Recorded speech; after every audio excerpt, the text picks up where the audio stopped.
여러분 반갑습니다. 한 달 만에 설교를 통해서 또 여러분들을 뵙는 것 같습니다. 오늘 제가 이 설교 강단에 서게 된 것은 우리 박 목사님의 설교의 짐을 좀 덜어드리려고 이 강단에 섰습니다.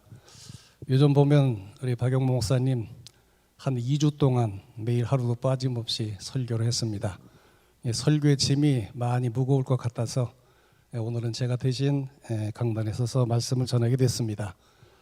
모처럼 이렇게 설교를 통해서 여러분들을 만나는데 어떤 말씀을 함께 나누면 좋을까 생각을 해보았습니다.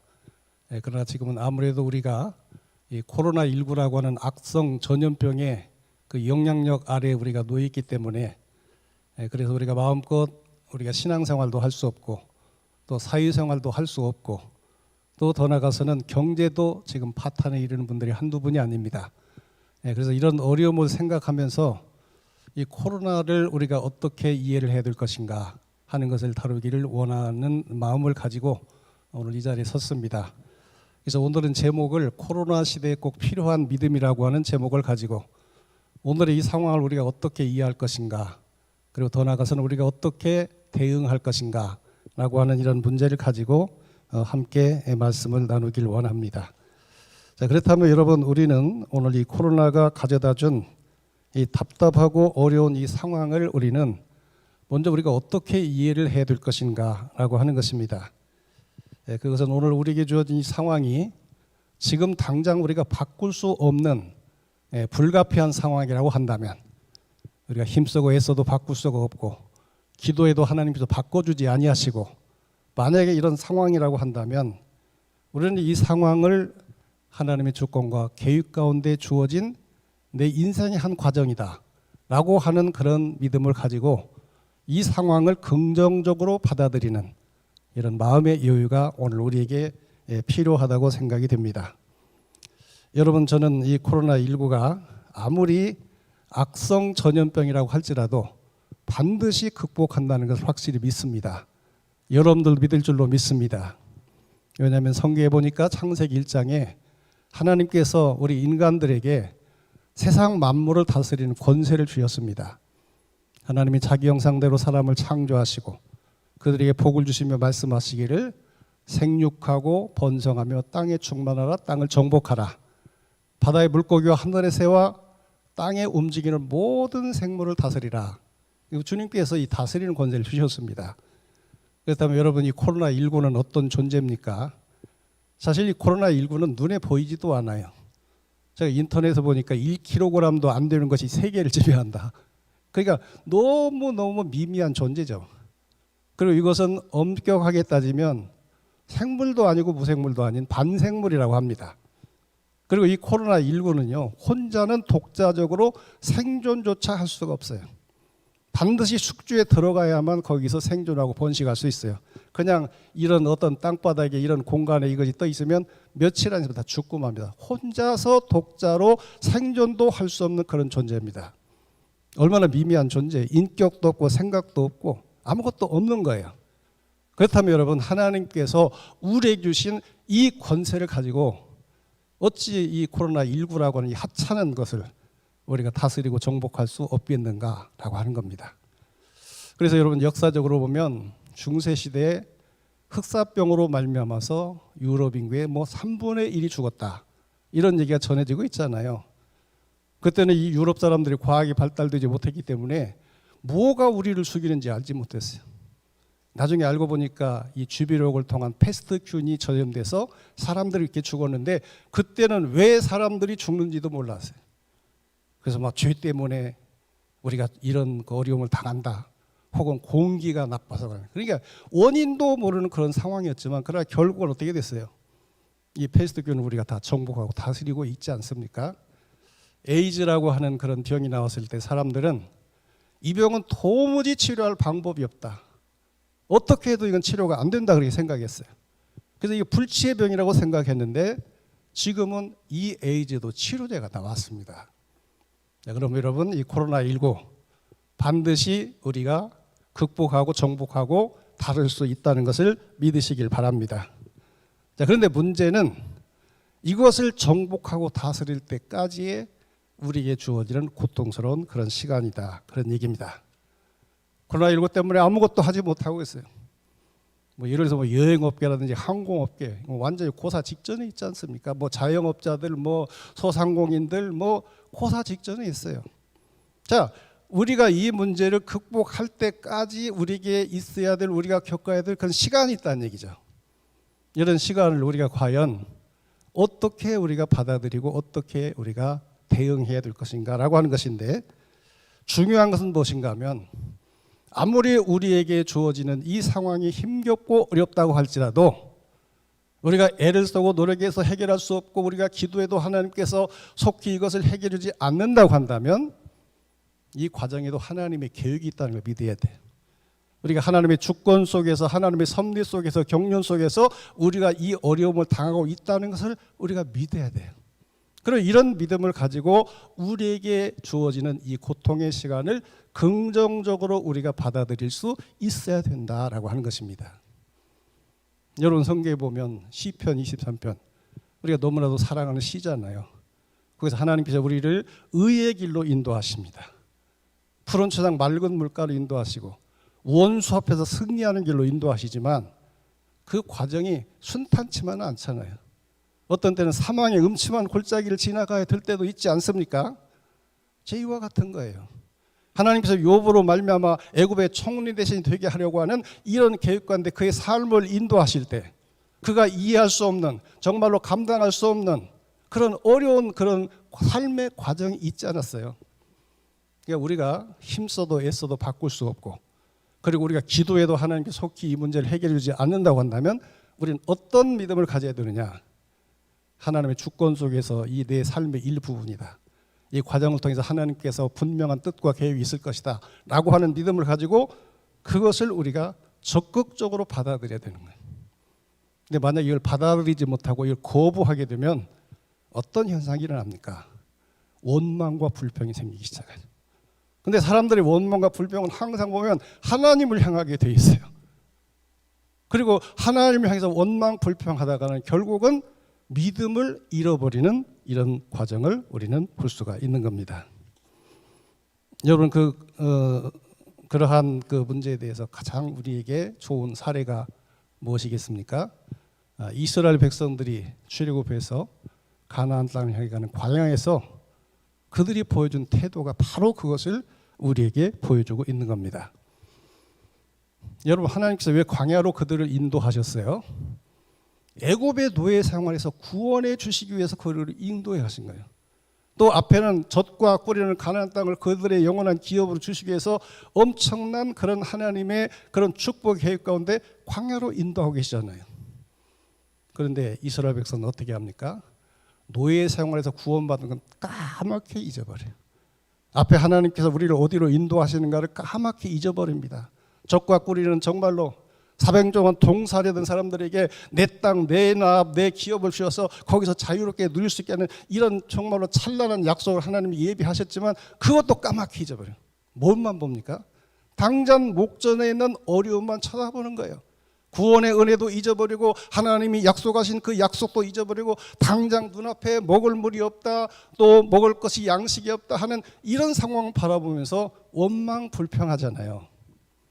그래서 결국은 어떻게 됩니까? 그건 결국 하나님을 향한 원망 불평으로 그것이 이제 그 귀결되어서, 여러분, 얼마나 이스라엘 백성이 광야 생활을 하면서 하나님을 노엽게 하고 하나님을 진노하겠습니까? 여러분, 우리가 특별히 민수기에 보면 그런 얘기가 나오죠. 이스라엘 백성들을 하나님께서 이제 가나안 땅으로 이끌기 위해서 그 땅 목전에 이제 그 가데스 바네로 인도하시고 거기서 이스라엘 땅을 정탐하게 하잖아요. 근데 정탐한 그 땅을 보니까 인간적으로 생각하면 도저히 우리가 그 땅을 정복할 수 없을 것 같아요. 막 산세는 험악하고 성은 높고 견고하고 그 땅에는 막 거인 족속, 사나운 족속, 안악 자손이 살고 있는 거예요.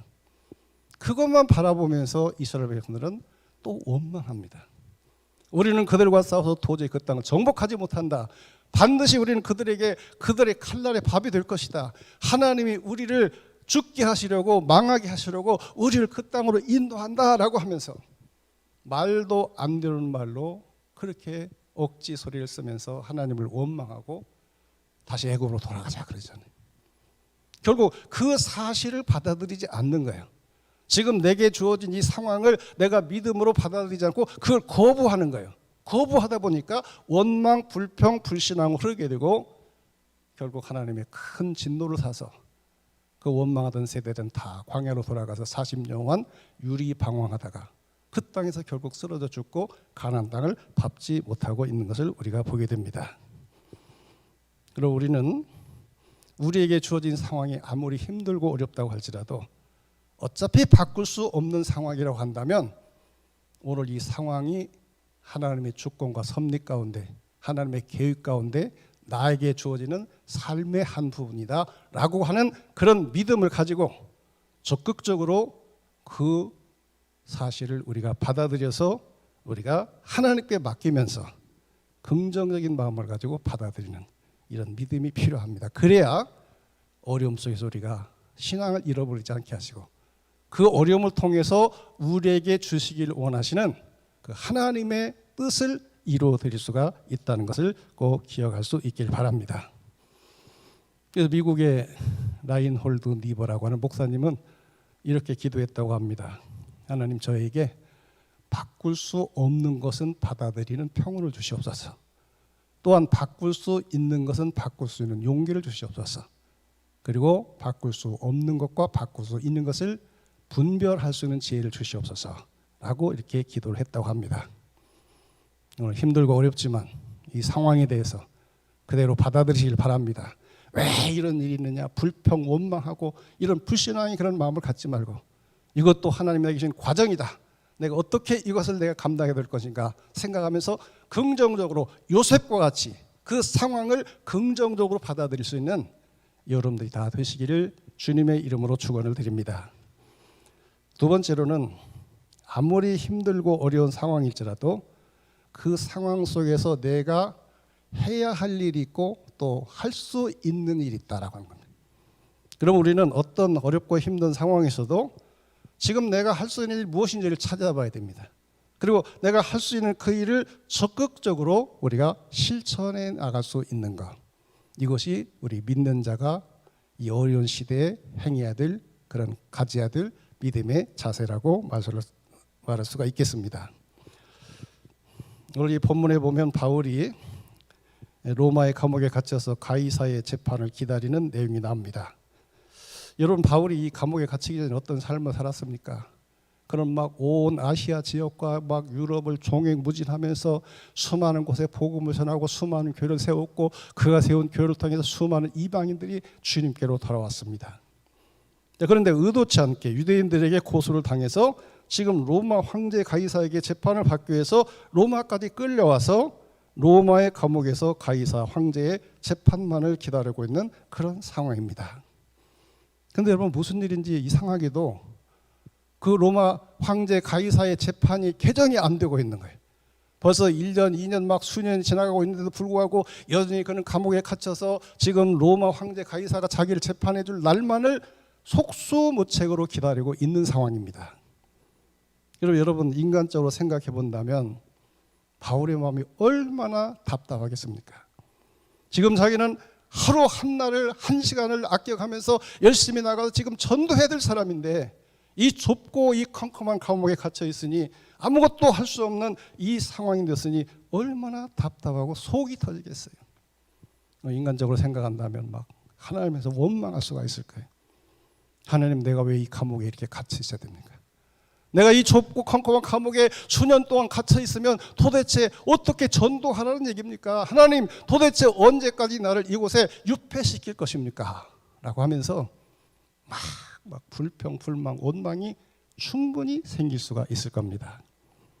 근데 바울은 감옥에서 전혀 이 상황에 대해서 그는 원망하지도 않고 불평하지도 않고 자포자기지도 않는 걸 봅니다.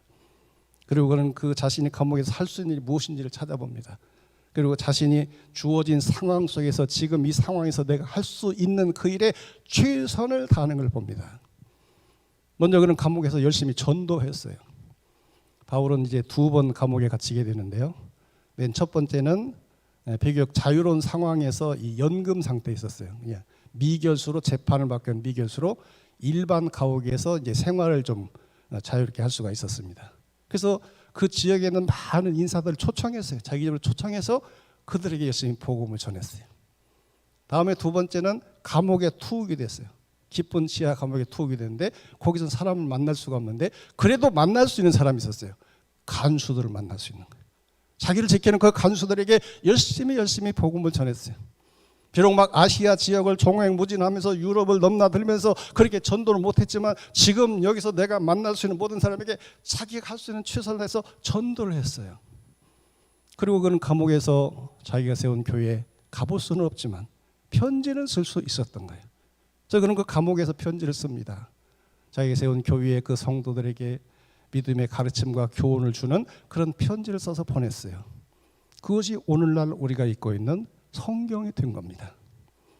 우리가 잘 알고 있는 디모데 전후서라든지 디도서라고 하는 목기 서신이 바로 이 감옥에서 쓴 편지, 아니면 옥중 서신으로 분류되는 에베소, 빌립보서, 골로새, 빌레몬서, 이런 이 모든 성경들이 다 바로 바울이 옥중에서 쓴 편지가 오늘의 이 성경이 된 거예요.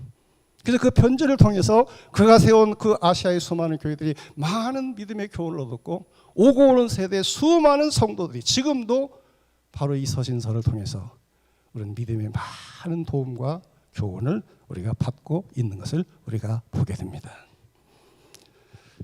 저는 이번 코로나 시대에도 우리가 할 수 있는 일이 많이 있다고 생각을 합니다. 우선 여러분, 할 수 없는 일이 너무나 많죠. 모여서 우리가 같이 예배를 드리지 못합니다. 어제 발표해 보니까 좌석수의 10%만 참석할 수 있는 예배를 허용한다 하지만, 여러분 옛날같이 막 온 성도들이 그 좌석을 꽉 메우고 함께 모여서 만나고 성도의 교제를 나누고 하나님의 말씀 나누고 주일, 그것이 지금 불가능하잖아요.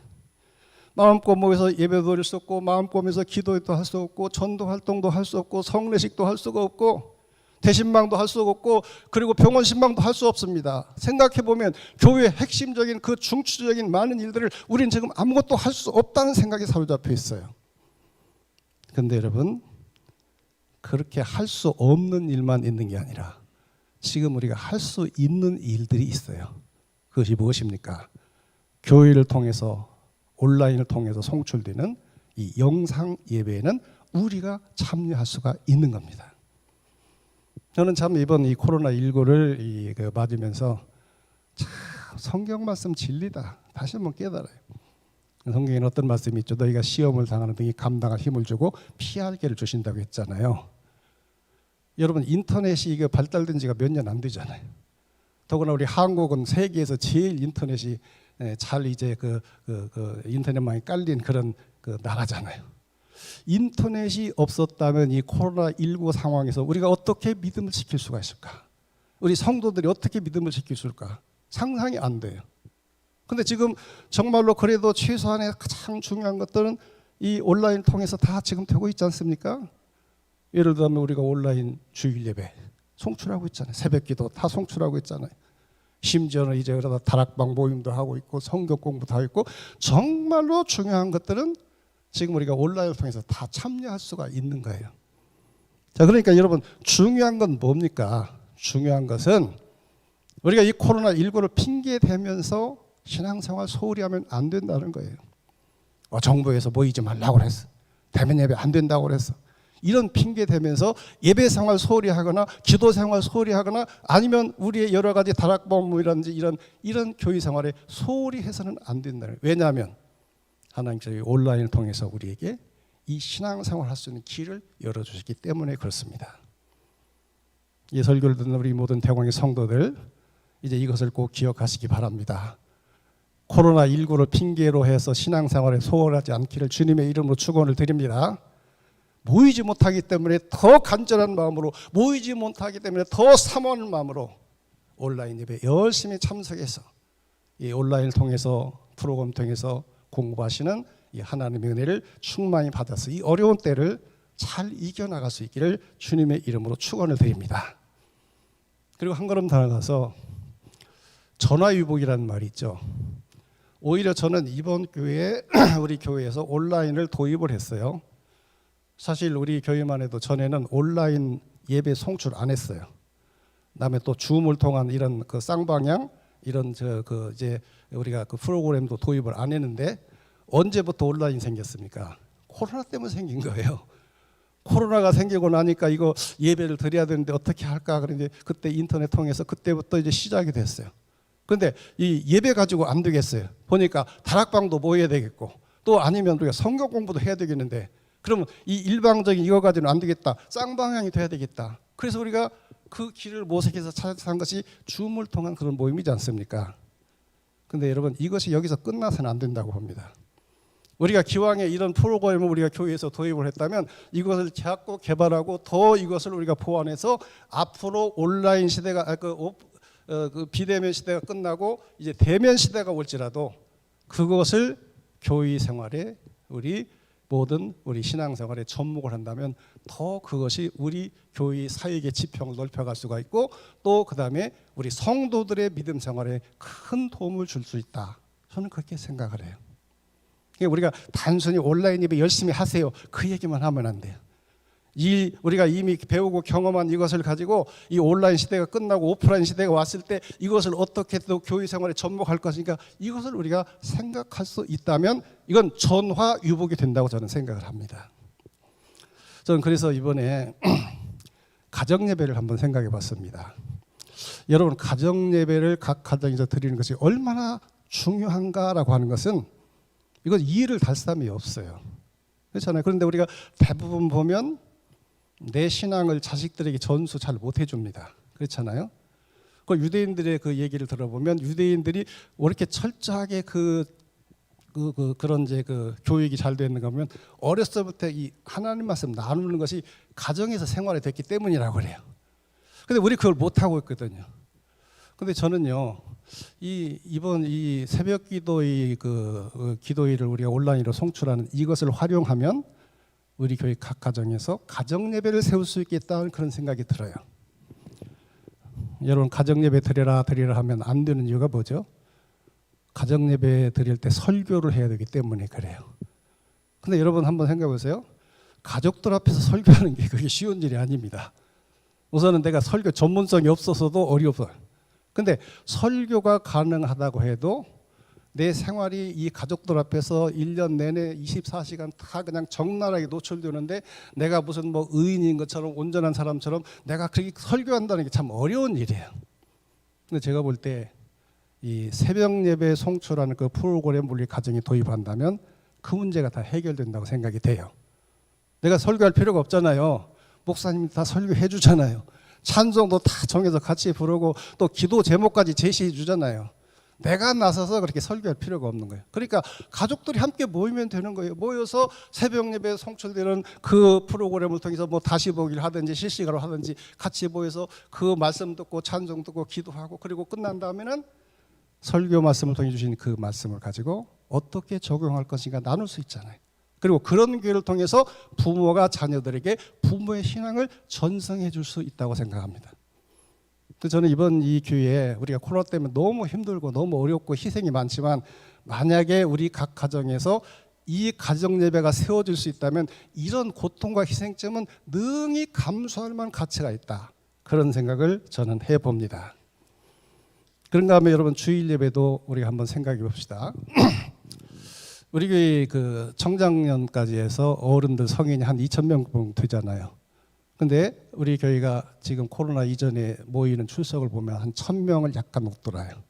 그 나머지 1,000명 어디 갔습니까? 근데 왜 그렇게 되느냐? 자, 주일 예배 2,000명이 다 같이 함께 참석하지 못하는 이유가 뭐냐? 그 이유는 교회에서 정한 시간과 교회에서 정한 장소에 참석해야 하기 때문에 바로 그 예배에 사정이 있어 참석하지 못한 사람이 많기 때문에 숫자가 그렇게 되는 거예요. 여러분 지금까지 전통적인 예배는 뭐예요? 교회에서 정한 시간과 장소에 참석해야만 예배가 가능한 거예요.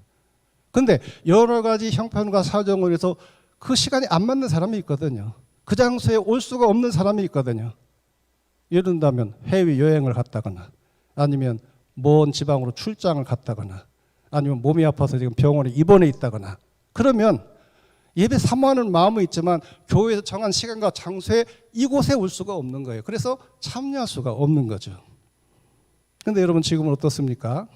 지금 예배 실황을 다 우리가 송출해주고 있잖아요. 같은 시간에 다른 장소 예배를 드릴 수 있는 것이고 시간과 장소가 맞지 않는다고 할지라도 그래도 내가 드릴 수 있는 장소와 예배 시간에 얼마든지 예배를 드릴 수가 있게 된 겁니다. 물론 기본적인 원칙은 정해진 시간에 정해진 장소에서 함께 모여서 예배드리는 것이 가장 좋죠. 그러나 기왕에 우리가 예배를 드릴 수 없는 그런 상황이라고 한다면 우리가 예배를 드리지 않는 것보다도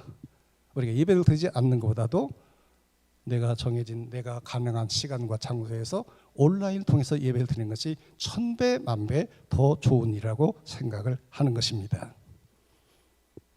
이런 새벽기도 마찬가지잖아요. 새벽기도도 보면 새벽기도를 해야 되는데 여러 가지 이유 때문에 출근을 일찍 해야 된다거나 아니면 장사를 해야 된다거나 여러 가지 이유 때문에 새벽기도 참석하지 못하지만 그러나 지금은 온라인이 이제 시작됐기 때문에 온라인 새벽기도를 통해서 실시간으로 하든지 아니면 자기가 편리한 시간과 장소에서 그것을 할 수 있게 된 거예요. 만약에 이렇게 된다면 더 많은 사람이 그 기도회에 참석할 수 있고 더 많은 사람이 예배에 참석할 수가 있는 거예요. 제가 처음에 이 온라인 예배 처음 시작했을 때요. 몇 명이나 클릭할까 생각을 했어요. 한 500명 하면 일반 수준 되겠지 이렇게 생각했는데 깜짝 놀랐어요. 이게 계속 올라가는 거예요. 이게 막 1000명, 1200명 나중에 1700명까지 올라가는 걸 제가 확인했어요.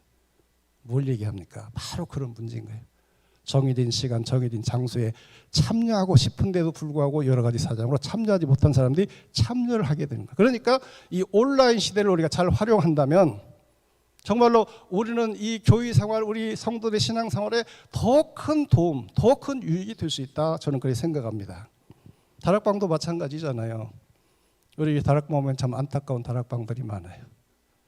일주일 내내 모이지 못하는 그런 이제 다락방, 한 달에 한 번, 두 번 모이는 다락방. 그런데 사정을 알고 보면 그럴 이유가 충분해요. 각 출근을 하고 시간이 다르고 이런저런 사정으로 같이 모이지 못하니까 못 모이는 거예요. 그러면 여러분 그것을 어떻게 우리가 극복할 수 있겠어요? 지금 사용하고 있는 온라인 줌을 통해서 그 문제를 해결할 수가 있는 거예요. 같이 보이지 못할지라도 그러나 가장 좋은 시간에 이 줌을 통해서 제일 좋은 건 뭐겠어요? 함께 모여서 온기를 나누면서 그렇게 교통하는 것이 가장 좋은 일이지만 기왕에 그렇게 할 수 없다면 그래서 모일 수 없다면 비록 화상을 통해서라도 서로 얼굴을 보고 나누면서 대화를 통해서 이 다락방 모임을 갖는다면 그렇게 하지 않는 것보다 1000배, 10,000배 좋은 일이라고 생각을 합니다. 옛말에 전화위복이라는 말이 있지 않습니까? 우리나라가 이 코로나19의 방역 선진국이 된 이유가 뭔 줄 아시죠? 그건 메르스와 무슨 사연이죠? 그 옛날 간병이 있었잖아요. 한번 우리가 당해봤기 때문에 그래. 그걸 당해봤기 때문에 어떻게 해야 된다는 걸 시스템이 준비되어 있고 거기에 경험이 있기 때문에 다른 나라보다 우리가 잘하는 거예요. 오늘 우리가 당하는 이 일이 그냥 막 고통으로 끝난다면 아무 의미가 없습니다. 오늘 당하고 있는 이것을 우리가 적용하는 이런 시대를 이걸 잘 개발해서 앞으로 더 교회 생활에 유익을 가져온다면 우리는 결코 이 어려운 시대를 무익하게 고통으로 끝내지 않는 그런 생산적인 고통을 당하는 그런 과정으로 만들어 갈 수 있다고 생각을 합니다. 마지막으로 우리는 우리 인생에 어렵고 힘든 일이 찾아올 때야말로 내 믿음이 하나님 앞에 변함없는 믿음입니다. 내 믿음이 참 믿음입니다 라고 하는 것을 증명할 수 있는 기회가 되는 거예요. 그러므로 우리는 어렵고 힘들 때일수록 더욱더 하나님 앞에 바로 서서 내 믿음이 어떤 환경과 어떤 변화에도 변함이 없다는 것을 보여드릴 수가 있어야 되는 겁니다. 구약의 욥기에 보면 욥은 온전하고 정직하며 하나님을 경외하며 악에서 떠난 자다. 그렇게 기록하고 있어요. 하나님의 자랑이었어요. 하나님이 너무너무 사랑하고 그리고 하나님의 자랑이에요. 그래서 사탄에게 자랑하잖아요. 내가 내 종 욥을 내가 위하여 보았느냐. 그처럼 정말로 정직하고 하나님을 경외하고 악에서 떠난 자가 없다 막 자랑하잖아요. 그랬더니 사탄이 이 욥의 신앙을 참소하지 않습니까? 욥이 까닭없이 하나님을 경외하겠습니까? 주께서 그와 그의 집과 그의 재산을 울타리로 둘러주시기 때문이 아닙니까? 주께서 그의 손으로 하늘의 복을 주셔서 그의 소유가 땅에 충만하게 있기 때문에 그가 복을 많이 받았기 때문에 하나님을 경외하는 것이지, 주의 손을 펴서 그의 소유물 한번 쳐보세요. 그러면 그는 분명히 하나님을 욕하고 떠날 겁니다 하면서 모함을 하잖아요. 무슨 말이에요? 욥이 괜히 하나님을 경외합니까? 하나님 복 주시니까 그렇지, 남보다 더 큰 복을 주시니까 그렇지, 만약 그걸 거둬가신다면 그는 분명히 하나님을 떠날 겁니다 라고 참소합니다. 그래서 우리 하나님께서 욥의 신앙을 증명해 보시려고 그 욥을 이제 모든 소유를 치십니다. 소유물 다 거둬가시고 그 열남매를 다 거둬가시고 심지어 건강까지 치시잖아요. 여러분, 이런 경우가 있을까요? 저는 이런 경우를 들어본 적이 없어요. 어제 그 재벌이 완전히 다 재산을 잃어버리고 사랑하는 열남매를 한순간에 잃어버리고 나중에 건강까지 다 잃어버리고 정말로 그 잿더미의 기와장으로 그 참 뭐 종기 자기 그 온몸이라는 악창을 거대는, 여러분 상상도 할 수 없잖아요. 뭐 아내도 떠나갔잖아요. 그런데 이런 상황 속에서 욥은 하나님께 이렇게 고백합니다. 내가 모태에서 알몸으로 나왔은즉 또한 알몸으로 돌아가오지라. 주신 이도 여호와시오 거두가신 이도 여호와시니 여호와 이름이 찬송을 받을지니다라고 하면서 하나님 앞에 엎드려 경배하며 감사하며 찬송하는 그 모습을 볼 수가 있습니다. 여러분, 이 고백은 어떤 고백입니까? 처음부터 내 것은 아무것도 없었다는 거예요. 그 많은 재산, 그리고 그 사랑하는 열남매, 그리고 지금까지 누리는 건강, 그것도 본래 내 것이 아니고 하나님이 주신 거라는 거예요. 그러면 하나님이 주신 것을 하나님이 거두어가는데 어찌 부당하고 항의할 수가 있으며 어찌 슬퍼할 수가 있으며 하나님에서 원망할 수가 있겠는가라고 하는 겁니다. 도리어 욥은 하나님께 감사했어요. 그동안 누리게 해주신 하나님의 은혜를 발견하고 감사해요. 그동안 하나님께서 정말로 동방의 재벌이 될 수 있도록 엄청난 축복을 주셨고 사랑하는 열남매를 보내셔서 행복한 삶을 살게 하시고 지금까지 건강을 주셔서 병 없이 건강하게 살아온 그 누리게 하신 그 하나님, 이걸 기억하면서 하나님께 감사하는 것을 우리가 보게 됩니다. 그때 하나님께서 그의 믿음을 보셨어요.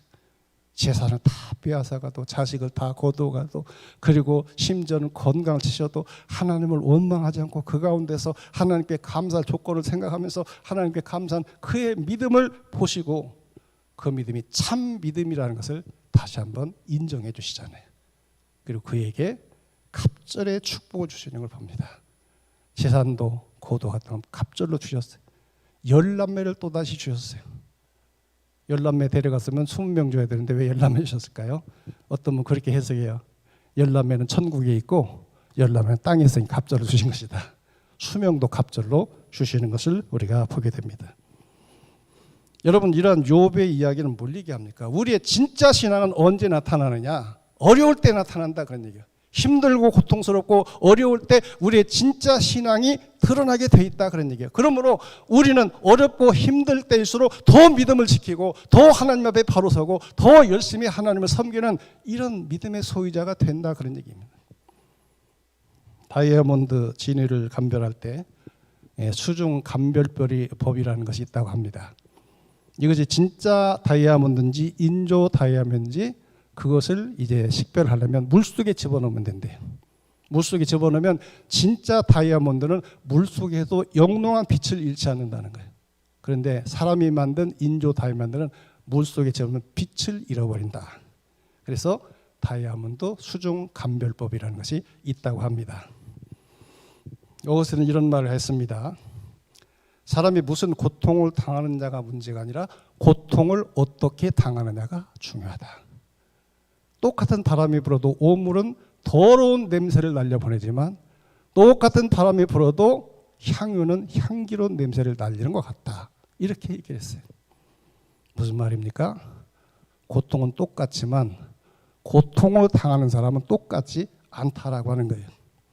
똑같은 고난을 당할지라도 믿음이 없는 사람은 하나님을 욕하고 저주하고 비방하고 하나님을 떠납니다. 그러나 똑같은 고난을 당할지라도 믿음이 있는 사람은 그 고난 속에도 하나님께 경배하고 찬송하고 더 하나님을 찾고 의지하고 그 어려운 가운데에서도 더 하나님을 기쁘시게 해드리는 삶을 산다라고 하는 것입니다. 그럼 우리에게 힘들고 어려운 일이 생길수록, 답답한 일이 생길수록 우리의 신앙을 하나님께 보여드려야 될 줄로 믿습니다. 어려움 속에도 하나님을 여전히 경외하고 감사를 잃지 말고 그 어려움 속에도 하나님에서 헌신한 삶을 잃지 않는 여러분들이 될 수 있기를 주님의 이름으로 축원을 드립니다. 그렇다면 여러분, 코로나19 시대에 하나님께서 지금 우리를 지금 감찰하고 계시지 않을까요? 우리의 믿음을 지금 달아보고 계시지 않을까요? 혹시 우리가 코로나19를 핑계로 예배 생활을 소홀히 하고 있지는 않은지, 코로나19를 핑계로 해서 우리가 기도 생활을 소홀히 하고 있지는 않는지, 코로나19를 핑계로 봉사 생활 소홀히 하고 헌금 생활 소홀히 하고 있지는 않는지 하나님께서 불꽃 같은 눈동자로 지금 우리를 지켜보고 계시지 않겠는가라고 하는 겁니다. 이 코로나19 시대에 정말로 힘들고 어렵기 때문에 더 하나님 앞에 우리의 믿음을 바로 세우고 더 열심히 주님 앞에 헌신하는 여러분들이 다 되시기를 주님의 이름으로 축원을 드립니다. 오늘의 말씀을 마치겠습니다. 미국의 링컨 대통령은 그의 인생 그 전기를 읽어보면 정말로 어려운 시기가 참 많았어요. 그런데 그런 어린이 있을 때마다 항상 이런 말로 자기를 달랬다고 그래요. 이 일도 또한 지나갈 것이다. 아무리 힘들고 어렵지만 영원하지 않다 그러네. 이제 조금만 지나면 이 어려움도 지나갔다 하면서 자기를 달랬다는 이런 말이 있습니다. 그렇습니다, 여러분. 세상에 영원한 것은 아무것도 없습니다. 어두운 밤이 지나면 밝은 새날이 찾아오듯이, 혹한의 시련의 겨울이 지나가면 꽃피는 새봄이 찾아오듯이 모든 것은 다 지나가게 돼 있습니다. 지금 아무리 힘들고 답답하고 지루하지만 코로나19 곧 끝날 줄로 믿으시기 바랍니다. 근데 중요한 것은 지금 이 순간을 우리가 어떻게 사느냐, 이것이 중요하다는 것을 깨닫기 바랍니다. 만약에 우리가 오늘의 이 상황을 원망하고 저주하면서 마땅히 해야 될 일을 하지 않는다고 한다면 우리는 이 시간을 영원히 잃어버린 사람이 될 거예요. 그러나 오늘의 이 어려움도 하나님의 조건과 섭리 가운데서 내게 주어진 삶의 한 과정이라는 믿음을 가지고 믿음으로 긍정적으로 이것을 받아들이고, 그리고 또 이 속에서 우리가 믿음을 굳게 지켜나갈 수 있다고 한다면 이 고난과 시련은 우리를 강하게 연단이 될 것이고 우리를 더욱더 성화시키는 그런 그 성화의 과정이 될 것이고, 그리고 더 나아가서는 이 고난과 시련을 통해서 우리 믿음을 하나님 앞에 증명해드리고 하나님께서 우리 믿음을 인정해 주시는 그런 복된 계기가 될 줄로 믿습니다. 이렇게 될 수 있다면 오늘의 이 어려움들은 검은 보자기에 싼 보화와 같이 도리어 우리에게 앞으로 큰 영육간의 축복을 가져다주는 마중물이 될 줄로 믿습니다. 이 믿음을 가지시기를 주의 이름으로 축원합니다. 이 믿음으로 승리하는 우리 대왕의 성도들이 다 되시기를 주님의 이름으로 축원을 드립니다. 기도하겠습니다.